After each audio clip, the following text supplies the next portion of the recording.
আমার এখানে বর্তমানে দুর্নীতি করার কোনো সুযোগ নেই। আজকে আমাদের ক্রীড়া পরিষদে একটি মিটিং ছিল যে আমরা আগামী ৩০শে এপ্রিল নতুন করে স্পোর্টসের যে কার্যক্রম আমাদের মাননীয় প্রধানমন্ত্রী উদ্বোধন করবেন এবং সেই উদ্বোধনের যে কার্যক্রম সেটাকে বাস্তবায়ন করার জন্য, খেলাধুলাকে বাস্তবায়ন করার জন্য আমাদের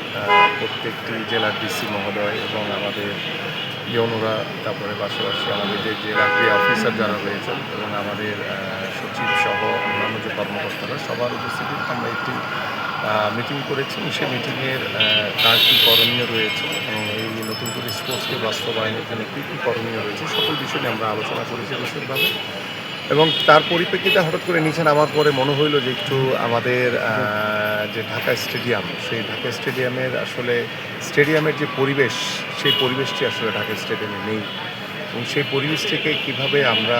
ফিরিয়ে আনতে পারি সে বিষয়গুলো নিয়ে ইতিমধ্যে আমি আমাদের ক্রীড়া পরিষদের যিনি নির্বাহী পরিচালক সহ অন্যান্য যে কর্মকর্তা রয়েছেন তাদের সাথে কথা বলেছি এবং আমি নিজেই সরেজমিনে এখন দেখে গেলাম। আমরা চেষ্টা করব যে এটি দৃঢ় হাতে কীভাবে আমাদের এই স্টেডিয়ামের যে যারা দোকান বরাদ্দ নিয়েছে এবং তাদের সাথে আমাদের যে নীতিমালা রয়েছে সেই নীতিমালা অনুযায়ী আমাদের কার্যক্রম পরিচালিত হচ্ছে কিনা, পাশাপাশি আমাদের এই স্টেডিয়ামের পরিবেশকে একটি ভালো মানের, যেহেতু এটি জাতীয় স্টেডিয়াম, এখানে ইন্টারন্যাশনাল খেলাধুলা হয় এবং সেই পরিবেশটি আসলে স্টেডিয়াম বান্ধব না, তো সেটিকে আমরা মাথায় রেখে পরবর্তীতে আমরা দেখছি এবং পাশাপাশি আমাদের রোলার স্কেটিংয়ের একটি গ্রাউন্ড আমরা দেখলাম। আমার কাছে মনে হয় যে আসলে বাংলাদেশের প্রেক্ষাপটে রোলার স্কেটিং এটি আসলে বাংলাদেশের সাথে এই মুহূর্তে কোনো উপযোগ্য আমাদের আসলে কোনো খেলাধুলার সেই পারফর্ম করার সেই সুযোগ সুবিধা আসলে নেই বাস্তবিক অর্থে। সো এটিকে যেহেতু বিগত সময় আমি শুনেছি যে জোর করে তারা আদায় করে এটিকে একটি স্থাপনা তৈরি করেছে, বাট এটিকে আমরা কিভাবে আন্তর্জাতিকভাবে আমাদের যেহেতু ইনডোর সুবিধা সম্পন্ন স্পোর্টস ভিলেজ থেকে শুরু করে অনেক সুযোগ সুবিধা আমরা নিয়ে কাজ করার চেষ্টা করছি এবং এখানে আমরা অনেক ইনডোর গেমস, আমাদের একটি ভালো জিমনেশিয়াম,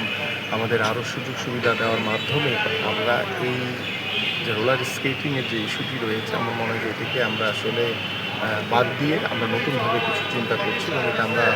পরবর্তীতে আমাদের যে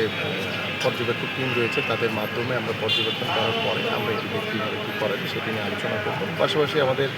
জানেন যে একটি সুইমিং পুলের যে অবস্থা রয়েছে সেখানে আসলে সুইমিং হয় না।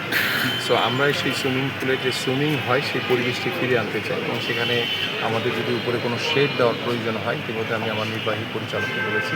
যে টোটালটি একটি প্ল্যানিংয়ের আকারে নিয়ে আসেন, এসে আমরা যাতে ঈদের পরে এটিকে পর্যবেক্ষণ বা পর্যালোচনা করে আমরা যাতে এই কার্যক্রমগুলো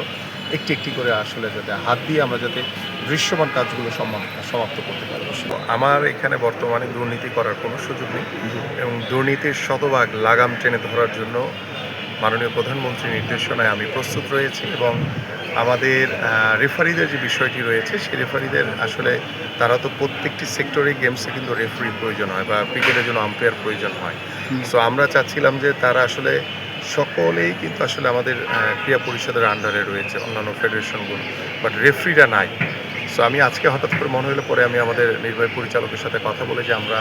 পরবর্তীতে সকল রেফারিদেরকে আমাদের ক্রীড়া পরিষদের আওতায় এনে তাদের সুযোগ সুবিধা বা তাদের বসার যে কার্যক্রমগুলো আছে কিভাবে তাদেরকে একটি কমিউনিকেশনের মাধ্যমে তাদেরকে আরও বেশি ইনভলভমেন্ট বাড়াতে পারি বা তাদের যে সুযোগ সুবিধা দরকার সেগুলো যাতে আমরা পর্যাপ্ত পরিমাণ দিতে পারি সেই বিষয়গুলো নিয়ে একটি প্রাথমিক আলোচনা হয়েছে, বাট এটা এখনও নট ইয়েট ফাইনাল। সো আমরা আলোচনা শুরু করেছি। সো আমরা এটা পরবর্তীতে কীভাবে রেফারিদের সাথেও বসতে হবে, আমাদের ক্রীড়া পরিষদের যে আমাদের নীতিমালা রয়েছে সব কিছু বসে কিছু জায়গা হয়তো পরিবর্তন করতে হবে আমাদের নীতিমালা, সেগুলো পরিবর্তন করে আমরা চাই যে রেফারিরাও আমাদের একটি অংশ, তাদেরকেও আমাদের ভিতরে নিয়ে আসা।